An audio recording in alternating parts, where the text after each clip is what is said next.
The Carlton of recent years has precious little in common with the Carlton of David McKay's time. Not much more than the logo and a theme song that's rarely heard these days. The modern day Blues have won more wooden spoons than finals this century. The Blues of McKay's era won 4 premierships in 12 years. Welcome, David. Thanks, Mike. Stark contrast, isn't it? It is. It's a very disappointing year for the Blues. We've been down for far too long, and I'm not sure what the problem is, but it looks to be a long way off before we'll be back being a successful team again. Have you got any theories? Well, I've always thought that the only way you can develop a team in modern football is develop your own. If you try and buy players from other clubs, all you do is really go backwards, and that's happened to Carlton for far too long. Does it hurt? I mean, when you watch a Carlton perform so dismally, does it hurt, or do you just sort of say, well, that's them, this is now and that was then? No, it really hurts because, you know, it's a proud club, and to see a team that's not competitive, unfortunately, against the Kangaroos, they were very disappointing. Let's go back to your time with the Blues, but before we do that, I want to know the difference between McKay, which you are, and McKay, which Andrew McKay was. Well, McKay is the proper Scotch pronunciation from the Gaelic M-A-C-A-O-I-D-H, Mc being son of, and I. So that's why we've always called ourselves McKays, because we were from the northern part of Scotland. So, Andrew, what's his explanation? Well, I think that's a Northern Ireland version of the same name, but it's still the same name, but they've always pronounced themselves McKay. As I said earlier, if you're riding on a cheque, I don't really worry. That's better. Sign of your humour. You were a premiership player at 20 under Ron Barassi in 1970. What are the memories like? Are they vivid or not, or just they blend into the past? I'm not sure whether my memories are from the day or from watching replays on television, but I certainly clearly remember running out onto the ground and the enormous roar when we went through went down the race, and to play in front of that record crowd, which I think it's a record crowd in VFL finals at the 121,000. Yeah, only a bigger crowd at the MCG. What was that? Billy Graham. Billy Graham. Well done. So you played at in the second semi-final. You played in front of 113,000. I mean, they're massive assemblies of people, aren't they? They are. Well, there was a lot of standing room in those days, so I think modern supporters wouldn't put up with those sort of facilities. But it was just a wonderful occasion, and I was just so fortunate to play in that game, or to play in the grand final in my first really full season, and to win and to play reasonably well on the day. Reasonably well. Do you think you would have, had there been a Norm Smith at that time, do you think you would have won it? Well, Brent Croswell was pretty much acknowledged as the best player on the ground that day, and it wasn't until they did some sort of a review in the recent years by people watching the replay, judged me as the better player on the ground. But look, you can't make those sort of judgments yourself. All you know is that you played reasonably well. I played on Len Thompson, and I was. You were centre half back. I was centre half back on Tomo. Was centre half forward, and I was helped by the fact that someone had rubbed Tomo's leg during the week and put some nasty liniment on it, and he had massive boils all down the one side of his thigh. And I was very reluctant to get too close to him. It didn't look too good. So you flew over the top of him? Well, not really, but he still played reasonably well, but that certainly didn't help his day. What are your memories of half-time? The Blues are 44 points down, and I suspect in most people's minds we're gone here. No, I don't know. Do you remember what your thoughts were? Well, I thought we were in deep trouble because we were playing basically a stop-start game, and Barassi talked to us about it. We've got to try and get more run into our game, and handball was obviously one of the key things, the messages he got across. But he finished his address at half-time saying, boys, win, lose or draw, I'm proud of you. Really? And that was a real challenge, because that was so un-Barassi-like. And everyone, I'm sure you all said it, lose or draw, you've got to be joking. Yeah. And I think it provided it just put us in the right frame of mind. We went out after half-time and had a real crack. So the popular perception is that he went berserk at you blokes and then sort of created this handball as an offensive weapon. Yeah, but I think it was the lasting message that was so uncharacteristic of him that got to everyone and it really got us going. There was a pretty big mark taken that day. Cheselenko, you beauty. Let's have a look at it. I didn't think he was going to pay it, Mike. He was spot on. McKay to the wing position on the member stand side. Oh, Cheselenko, you beauty! Now, not only was it a brilliant mark, but you were a torpedo specialist. Did you kick a torp then? That was a torpedo, yes. Yeah. And a very difficult ball to mark. So I think Jezza once said it was a mongrel up-country punt, and try and say that with a few drinks on board and not make a mistake. Yes, no, I'm not going to do that. In all your career, you had a positive win-loss record against every club bar one. Do you know the one that you were in the negative? Well, it was probably Richmond. It was? Yeah. Yeah, 17-10, which is fairly pronounced, isn't it? Yeah, they always had the wood on us a bit. They always thought we were a bit weak, and they tried to muscle us out of it. I think there were a couple of people behind the scenes there that used to feed them on that. I think one of the initials, GR. Graham Richmond, yes. And and they used to send people out to basically knock us around a little bit. Well, talking about that, you suffered a broken jaw in the 72 grand final, correct?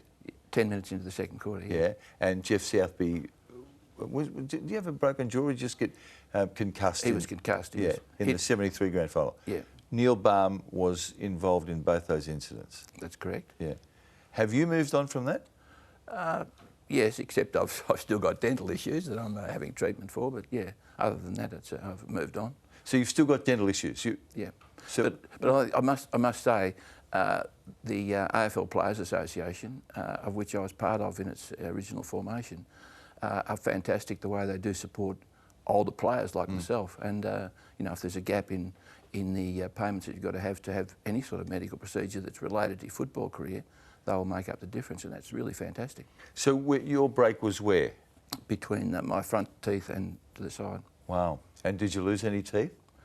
Not at the time, but it took a while for my jaw to heal. Were you a long time accepting or coming to terms with Barmy as a colleague on the ABC radio? I thought it might be difficult initially, but you know, we had a chat and we got on pretty well. So you know, those things, I don't condone that sort of behaviour in football. I think you know, it's a game where the ball is paramount, and to hit people behind the play is a pretty insidious sort of thing to happen. Unfortunately, these days with cameras, it doesn't really happen much anymore. But you know, it was pretty tough and rough at the early part of the late '60s, early '70s, and that sort of thing was not rife, but it did happen. Was it scary? I don't mean that you would be scared or Jeff Southby would, but was it scary knowing that Richmond were intent on, to use your words, roughing you up? It probably, yeah. No, it was. People are scared, of course. You know, you can get damaged. You see what happened to Liam Jones, even though it was an innocuous incident. You know, you can get badly hurt playing football. That 72 incident, at the end of the game, you've won the flag. Did Vinnie Waite go off about the same time you went off? He went off at half time, and I went to the doctor and said, I think my jaw's broken. It was hanging down here, and he said yes, but Vin's got a broken ankle, so you better stay on. And it was quite incredible because I think it was in the third quarter, down the city end of the ground. I sort of half went for a mark, and I put my knee up in the air. Royce Hart got under my knee, pushed me straight up in the air. And I took the most photographed mark of my career. It was one I at least wanted to take, because when I came down, I was really more worried about holding my jaw. Gee, how was Vinnie after the game? Was he in hospital? He was okay, and I was drinking soup through a straw. You would tell Vinnie was doing the huckleback, was he? Barras, tell me a little bit about. We're always fascinated with the Brassy behind the scenes. How did you rate him as a coach? I thought he was an outstanding coach. He just had the ability to motivate players with different personalities, and the way he conducted training, everything was based on, you know, improving players' skills, and he was a great one for skills and manufacturing games that maximised the skills of the players that he had under his charge. I just thought he was great. He was great for a whole range of reasons. The club was an exciting place to be when he was around. If there were any entertainers in Melbourne, they were always in the club rooms. He was you know, that sort of character that just got people interested in football and got people interested in Carlton. I think he was probably the most influential person that Carlton's ever had. We're talking about that. John Nichols was another one. Brent Croswell was a brilliant player. We all acknowledge how good Tiger was. Was there one of your teammates that stood out to you in terms of their ability to play this game? Well, obviously Jezza was an outstanding player. Like he was just great at everything. A good mark, as we've seen. A great ball player on the ground. He introduced the push-off. First time I ever saw that used effectively when players would tackle him. His hand would come out and hit the opponent in the chest, take them out of the contest. That's the Dusty Martin one. Dusty Martin one. Yeah. He was doing that way back in probably the mid-70s. Were you sad when Jezza took off and went to St Kilda? Oh, absolutely. You know, he should have finished his career at Carlton. It was just a bit unfortunate that he backed George Harris, and George Harris wanted to take control of the club at the time, and that didn't work out for George. And unfortunately, Jezza had tied himself to George so much so that he didn't think he could stay at Carlton. But he's still a Carlton person and always will be, even though he did well at St Kilda. Your first game, Swan, happened to be at the Western Oval, the home of Ted Whitten, and you played on Ted Whitten, and you were 19. I was only 19, yeah. And any lessons from lining up on the great EJ? Well, I must admit, I was expecting to be getting a bit of a welcome to football with a whack around the ears, but he was terrific. He was near the end of his career. He didn't get many kicks, and I didn't get many either. So, but from then on, I really admired Ted Whitten. I thought he was a terrific fellow, and I got to know him much better later on in the media. And in fact, he used to bring Tommy Hafey and I pies from Sid's Pies in Footscray. So he was a good friend, and it was sad to see his early passing. Did you learn anything from him? Well, I just knew that he was Mr. Football, so to me it was the biggest thrill just to play on someone like that. And I think all you've got to do is make the ball your object, and that's the most important thing you learn in football. You finished in 81, you won your fourth flag in 1981 and then hung up the boots. Your call? It was my call, yeah. The motivation? Well, I struggled in the last year of football in 81 to... I used to think that I was in position where I could take marks and everything was right, but people were taking marks over me because I'd lost the spring that I had. My ankles were just about finished, and it really worried me before games. I couldn't sleep before games. For fear of not playing up to your capabilities? Not playing up to your capabilities, or not being able to do the things that you really wanted to do and were confident in doing. And that really hurts. And when the end of the season came, to run down the race at the end, winning a premiership, going out like that was fantastic. But I knew my time was over. Notwithstanding the fact that you're in your 70th year, the McKay that I remember as a footballer could have played today. I mean, you're an outstanding athlete, had a great leap, clean mark, and a booming kick. I mean, you're a very good player. I spoke to Sam Newman this week and asked him for a critique of David McKay. Now, normally Sam would say, who? Who did he play for? But he said, excellent player, and had the utmost respect for you. Yeah, well, he's a good fella, Sam. I think I played my 250th game on him, and I did my ankle quite severely. And that next week, he said, come down to Geelong. We've got a new way of strapping ankles. And the trainer there, I'm trying to remember his name, George, he was a fantastic guy, and they were using a specific type of tape. And I think Sam Newman had the his advice. He had ankle problems, didn't he? He had ankle problems, and they used this muslin tape, and I think it extended my career from that time on to 81. So I've got a big debt to owe to Sam Newman. Was that George Clark?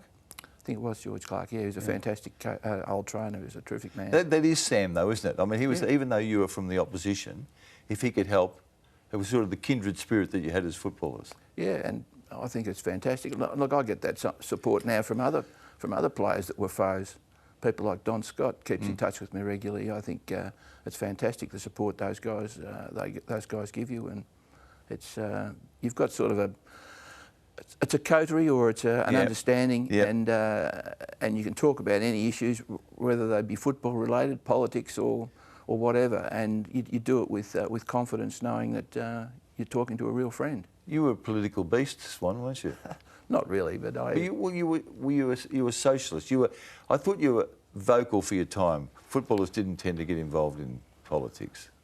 Well, I was interested in a fair go, I think, and a fair go for footballers, and that's why I was involved initially with the Victorian VFLPA, now the AFLPA, and with players like Jeff Pryor and Des Maher and Ray Gareth Smith. Andrews? Gareth was later, but Yeah. initially it was pretty much Jeff Pryor and Des Maher and Ray Smith.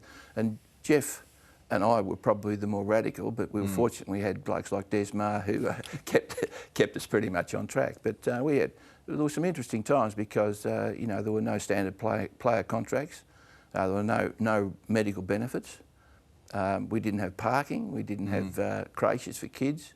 There were a whole lot of issues that that we were worried about, and obviously superannuation was one of those. But it was making sure that all players got a reasonable amount of money. Contracts were negotiated individually, but there were actually deals were negotiated individually, but there were no contracts. So, you know, we just wanted to have a fair go for all players. So do you remember back, say, to 1981, your last year, who you did your contract negotiations with and what they ended up being? Well, I remember it wasn't with Jack Rout, but I did speak to Jack about a contract once, and he said, "Macca, remember, the contract will be just as hard on you as it is on us." And I said, "I'm happy with a handshake, Jack." So I never had a contract for my whole career. So you didn't? Okay. No. Do you remember your last annual pay? Yes. Which was? 16,000 for, and I played 16 games. 16,000. So was it at a rate of 1,000 a game, or was that the flat fee? I think it was a rate of 1,000 a game. Yeah, in 1981. Which is more than I got for most of the rest of my career. Was it? So you thought that was fair then? It was fair for sure. Yeah. What do you think when you read these days of so many players, certainly in the range of 800 to 1 million, and probably a dozen or so that are 1 million plus? Well, I think good luck to them. You know, it's a different game now to what when we played. Obviously, the exposure they get through television and sponsorship and all those sort of things that are a much bigger fish than they were in my day. Do you like the modern game? I don't like some of the new rules. I don't like the fact that people can push players out and take a mark and it be paid to the bloke that pushes out. I think that's a ridiculous rule. Wasn't that in play though before that brief rule of hands on the back? Well, I think hands on the back should still be there. Even if you don't push someone? You shouldn't be able to use your hands to hold out an opponent, in my view. You can use your body, but not your hands. So you were a flyer, weren't you? You weren't a body player as such, were you? Not really, no. Oh. John Nichols used to create the space and I used to jump into it.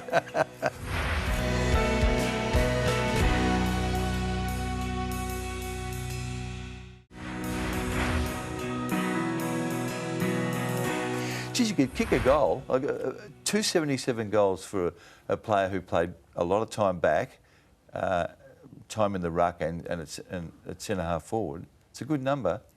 Yeah, I only had one bag too. I got reported the same day at Essendon. When you kicked 8 goals? Kicked 8 goals, yeah. Who'd you whack? Laurie Maloney. I was playing on a half-forward flank and he was playing half-back flank, and he kept grabbing me, and he got me a bit low in one instance. And Where would that be, Swan? Just lower than the belt. Yeah, and so you remonstrated? Remonstrated and got reported. And that day, Ron Andrews was also reported for striking me, and they actually had some vision at the tribunal, and luckily he missed. But I didn't realise until I saw the vision how close I came to death that day. Did you get rubbed out? No, I got reported twice and got off both times. First time was mistaken identity. It was against Collingwood, and it happened out on the wing, and I was in the vicinity, but Ian Robertson whacked Peter Eakins, and the goal umpire ran out. Tommy Rossiter ran out and reported me. He got the numbers transposed. Robbo was 34 and I was 43, yeah. And when we got to the tribunal, Tommy apologised to me and to the tribunal and said he got it wrong. And from that day on, we became firm friends. And he was actually the goal umpire the day that he reported Neil Barn for striking me in 1972. Yeah. Tommy Roster, a wonderful fellow. What did Barmy get? 4 weeks. 4 weeks. Mm. Swan, did you rail against the corporate image at Carlton? Well, I railed against the fact that Jack Rout always said to me, and I think the club is bigger than the individual.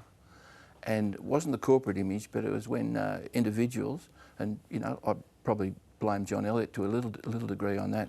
I think at times he got a bit bigger than he thought the club. He was bigger than the club, and that was away from my football beliefs, because the club was always paramount. It was the most important thing.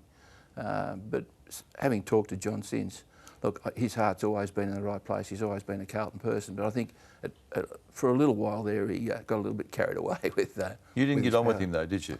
Not then, but I do now. I just spoke to him at a Life Members function a couple of weeks ago. Okay. Did he accept your argument? Was he open to that? Probably not, but you know, he had his views. He's a very strong character, and look, he did a great job for the club for the time he was there. Okay. Couple of things. I want to ask you about the nickname Swan. Now, most people think it was because you were so graceful in the air and on the ground. My understanding is it came from Ricky McLean, who said one night at training, you look like a chook with a broomstick up its clacker. I think we'll call you Swan. Unfortunately, that's true. I'd like to be remembered more as a graceful high flyer, but the truth is there. Ricky McLean, he had a bit of a strange wit at times. I bet you're glad you played with him.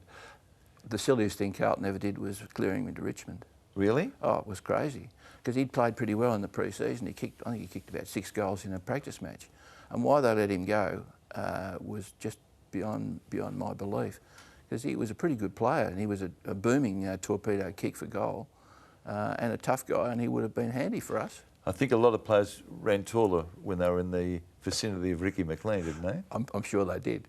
He had the ability to grab you in a headlock and run you into the post, head first. Luckily, they were padded. Who were you playing with, Carlton, or when he was at Carlton or Richmond? When he was at Richmond. Oh yeah. What about when Barham and McLean played in the same line? Yes. Geez, they would have unnerved a few people. They did. Yeah. You? All players in their vicinity. Now you went under the Carlton board, early 2000s. Yeah. It was just after John left, wasn't it? John Elliott left. It was. Was that deliberate? Yeah, it was a changing of the guard. We put together a team to basically try and bring back some of the ideals of Carlton that I thought were missing, and Ian Collins and his board were put into place. The problem is we inherited a basket case. Financially, the club was in deep trouble. In fact, Bruce Matheson mentioned on a few occasions, let's hand the keys back to the AFL and let them take it over. They've left us with an absolute debacle. And the 3 years I was on the board were really frustrating, because we couldn't really concentrate on the sort of strategic side of football, trying to get the club back on track, because we were just so financially bereft. And all of our board meetings were pretty much about how to generate funds and save funds. And so it was really frustrating. Was it that serious? It was absolutely serious. We were close to being insolvent. In fact, we would have been insolvent had not the AFL given us a letter of comfort, saying that they'd meet our debts if we couldn't. Isn't it amazing how strong the Blues were in the 70s and 80s? Yeah. And yet 10 and 15 years later, yeah, look, you're on the brink. A few bad decisions about developments at the ground that just didn't work out, and the fact that games were taken away from the ground. All of those things had a massive impact on the club. You know, I think the original plans were for the club to keep playing games at Carlton for as long as they could. In fact, playing there forever. But that wasn't in the AFL plans, and that really put Carlton under the hammer. Do you think grounds like Princess Park and the form they were in when you were playing, could they still exist? Could we play home games at Princess Park and Western Oval and Victoria Park against the non-Victorian teams? It's possible. I know that Bill Kelty was always very keen when he was on the commission to have Carlton as a boutique ground, and particularly there was an old rail spur that ran at the back of the ground that would allow a train line to be perhaps put in place. Pretty hard to get train lines in this state, Absolutely. David. Difficult to get train lines in. You can't get them into the airport, so not much chance of getting them under the back of the Carlton ground. The behaviour off the ground of the Carlton players of your era, and probably the era immediately after, is legend. Were they as wild as we're led to believe? Well, look, they were guys that played hard on the ground, and they played pretty hard off the ground. You know, you can't deny the fact that Val Perovic consumed a massive amount of cans at pub in South Melbourne. But look, they were terrific guys, and they looked after themselves.